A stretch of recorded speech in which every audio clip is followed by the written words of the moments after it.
बच्चों good morning. आज जो है हम लोग एक नया टॉपिक पढ़ेंगे, है ना, जो जिसके बारे में सब लोग जानते हो। तुम लोगों ने साइकिल देखा है, साइकिल के चक्का कैसे रहता है, और गाड़ियां देखी है, two wheeler, four wheeler, rail की जो रेल का पहिया है वो सब कैसा रहता है, गोल रहता है। लेकिन कक्षा छठवीं सातवीं में तुम लोग उसको एक विशेष नाम से जानते हो। क्या बोलते हैं उसको? वृत्त बोलते हैं। ठीक है, वृत्त यानी ऐसी वस्तु जो वलयाकार हो, है ना। जैसे लड़कियां चूड़ी पहनती है, माताएं चूड़ी पहनती है, कंगन, है ना, वो कैसा रहता है, गोल रहता है। और जो कड़ा पहनते हैं लड़के लोग, वो भी कैसा रहता है, गोल, सर्कल, जिसको अंग्रेजी में क्या बोलते हैं, सर्कल। उसको गणित की भाषा में एक नाम है, क्या कहते हैं उसको, वृत्त कहते हैं। ठीक है, तो बताओ कितने सारी आकृतियों को जानते हो जो वृत्त जैसा दिखता है। एक तो हो गया पहिया, घड़ी हो गया, मेरा जो हाथ में घड़ी है, और चूड़ी हो गया, और पंखा का जो बीच वाला हिस्सा है वो, और क्या होता है, मध्याह्न भोजन तुम लोग करते हो, खाना खाते हो, थालियां भी रहती है वृत्ताकार। और क्या होता है वृत्ताकार, काला रहता है गुड़। और बताओ, चंद्रमा को देखे हो?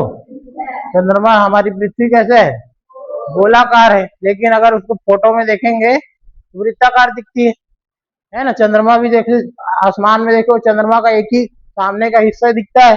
उसको देखोगे पूरा, जब पूर्णिमा की रात होती है तो कैसा दिखता है, गोल वृत्ताकार, है ना, उसको बोलते हैं वृत्ताकार आकृति।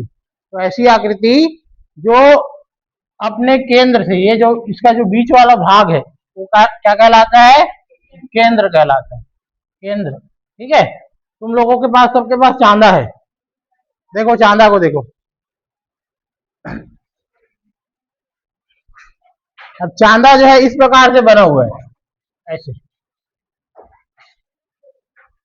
ऐसा बना हुआ है चांदा।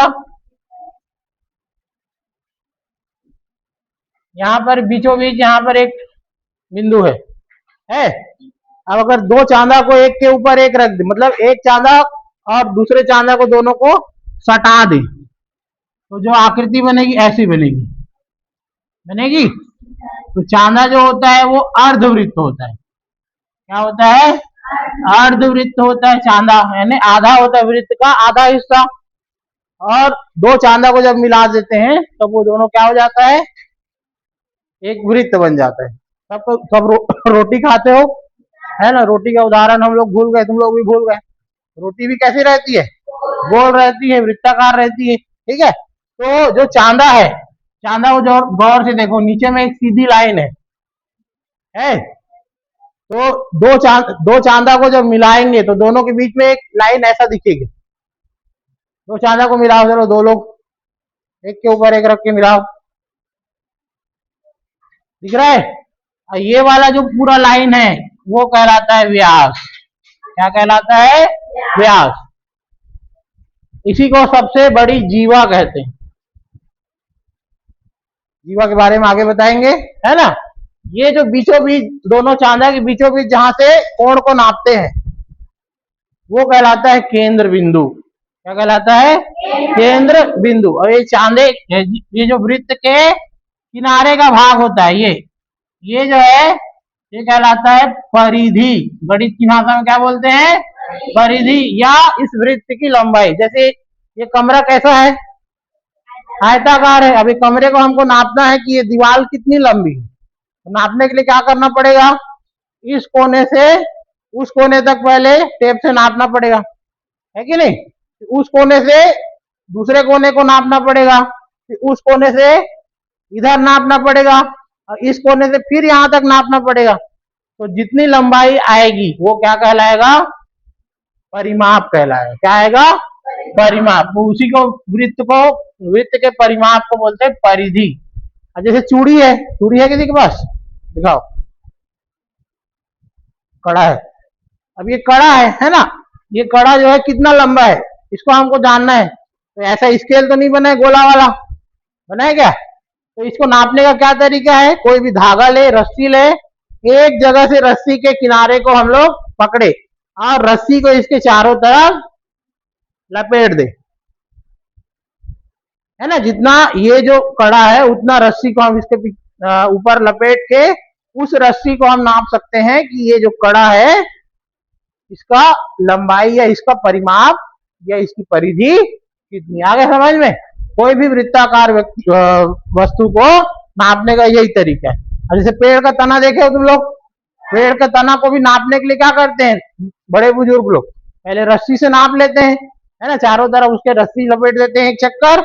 अब जो रस्सी को खोलने के बाद उसको टेप वगैरह से पता चल जाता है कि ये जो तना है पेड़ का वो कितना मोटा है, ठीक है। तो आगे समझ में, ये क्या कहलाता है, वृत्त। इसके बीच वाला बिंदु क्या कहलाता है, केंद्र। अब ये वाला भाग क्या कहलाता है, परिधि कहलाता है। इसको क्या कहते हैं, परिधि। अब देखो ये केंद्र है, ठीक है, केंद्र से ये परिधि को मिलाने वाली लाइन क्या कहलाएगी, त्रिज्या। तो कितनी त्रिज्या होती है इसमें, बताओ कितनी त्रिज्या होगी, 1 2 3 4 10 15 20, कितनी होगी, अनंत त्रिज्याएं होती है। कितनी त्रिज्याएं होती है, अनंत। तुम लोग तिरंगा झंडा देखे हो, ये देखो दिख रहा है ना, कितनी तीलियां हैं इसमें, 24 तीलियां। 24 तीलियां किसको दर्शाता है, 24 घंटे को दर्शाता है। किसको दर्शाता है, 24 घंटे को। तो क्या एक वृत्त में सिर्फ 24 तीली बनाया जा सकता है,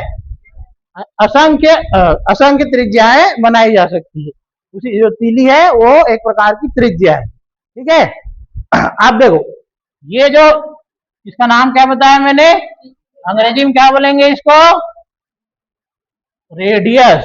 क्या बोलेंगे, रेडियस। इसको अंग्रेजी का जो पहला अक्षर है आर से दर्शाते हैं, ठीक है, स्मॉल लेटर में आर लिखते हैं। आप देखो ये केंद्र है, फिर इसके विपरीत दिशा में भी ये जो कहलाएगा वो क्या कहलाएगा, यहां से लेके यहां तक का जो जगह है वो क्या कहलाएगा, त्रिज्या ही कहलाएगा। और ये एक त्रिज्या हो गया, इसको मान लो क्या नाम दे देते हैं, ओ, इसको नाम दे देते हैं ए, इधर वाले को नाम दे देते हैं बी।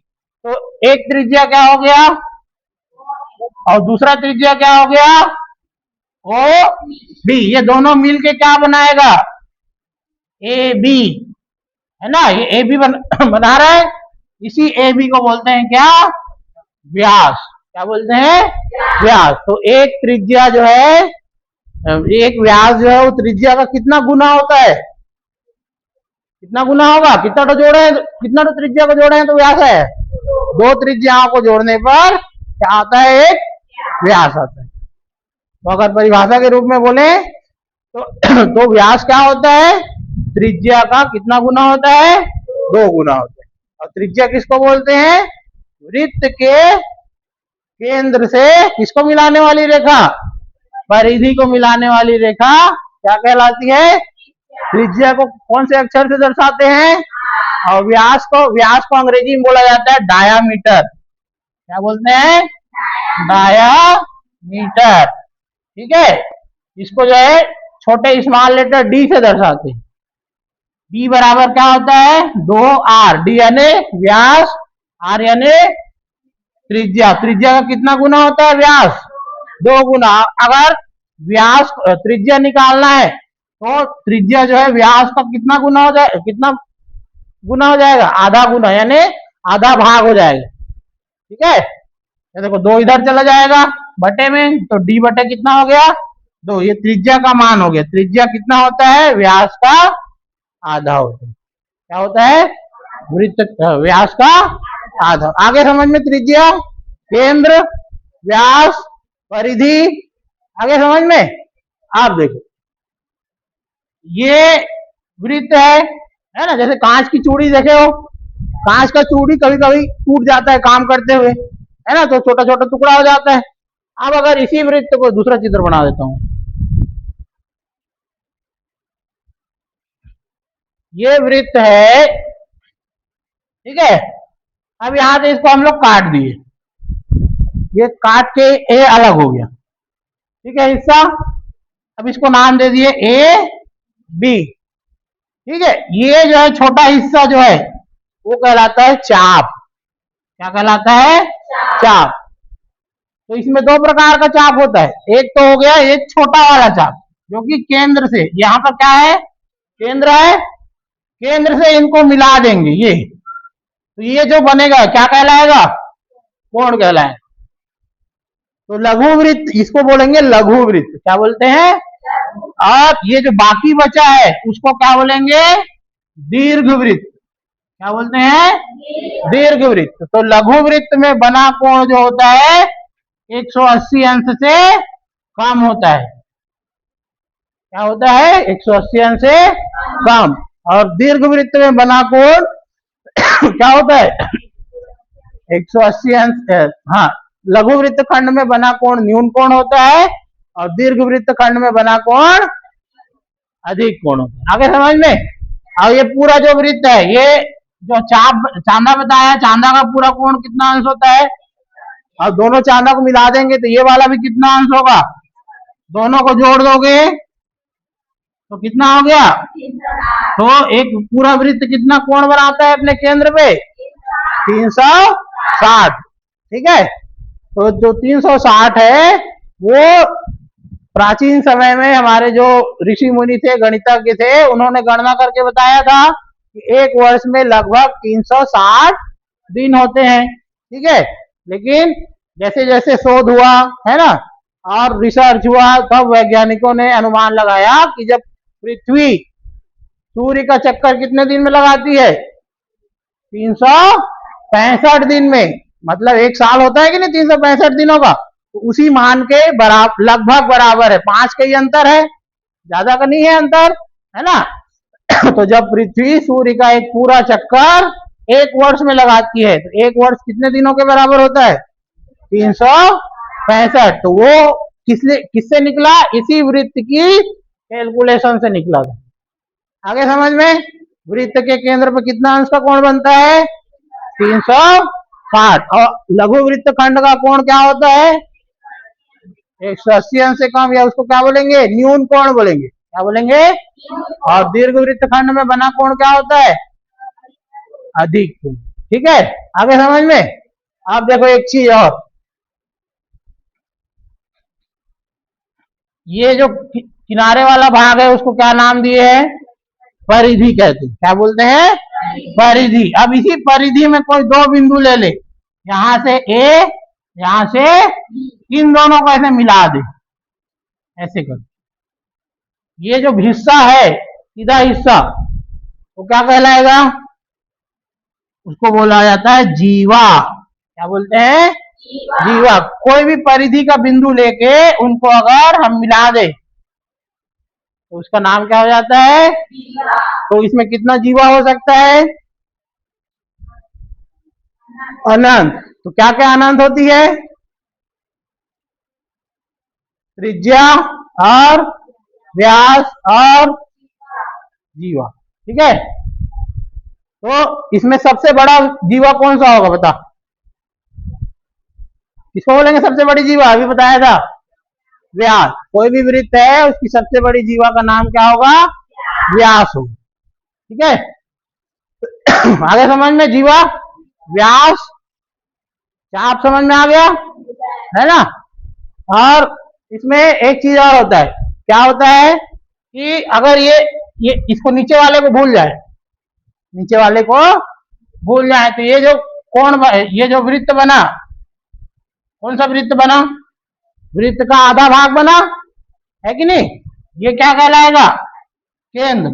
ए बी, ये जो है एक पूरा रेखा है। ठीक है। अब यहां पर कोई भी बिंदु ले लेते हैं, क्या नाम? पी।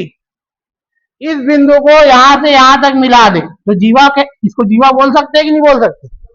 बोल सकते हैं।